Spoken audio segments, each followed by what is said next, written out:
I've discovered a big secret to attraction between the sexes: self-restraint. People who know how to maintain restraint in relationships not only have more sexual tension, but they can also easily take control of the dynamic and end up being the dominant partner in the relationship. Have you noticed? The people who are the hardest to forget in relationships are often not the ones with the perfect bodies or the highest beauty standards. It's actually the ones who maintain a gentlemanly demeanor, who are polite and considerate.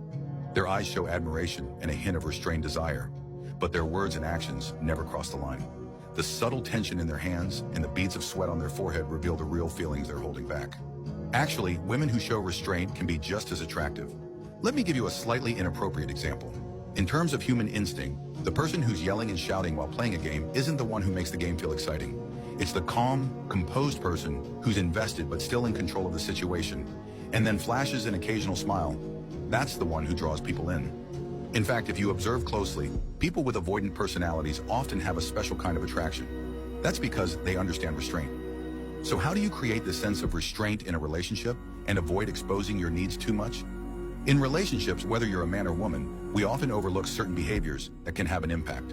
For example, constantly texting, replying too quickly, rushing to meet up, flattering excessively, or talking just to fill the silence. These behaviors, though small, actually expose your vulnerabilities. When you become someone who's easy to read and understand emotionally, the other person may start to see you as weak and try to control you or take your feelings for granted. They'll see themselves in a dominant position, looking down on you, thinking you can't live without them. So how do we take control in the relationship? First, the key is to maintain emotional stability. The more stable your emotions are, the more the other person will feel uncertain. This stability reflects your confidence and strength, and it allows you to adjust and maintain a healthy lifestyle even when they're not giving you attention. Even when they don't value you, you can still shine and show off your unique charm. On the flip side, if your emotions are entirely controlled by the other person, and you can't even handle being apart for a little while, you'll lose yourself. You'll become someone who's easily influenced by them, and your emotional state will become unstable. In the end, you'll lose your core self. Second, have boundaries. People with boundaries are rational and independent. They're not easily swept away by someone's sweet words.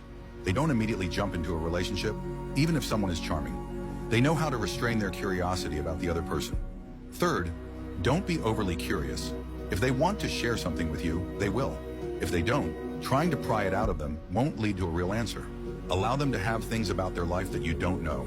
Respect their privacy. Fourth, create a sense of mystery. Mystery triggers the other person's desire to possess you.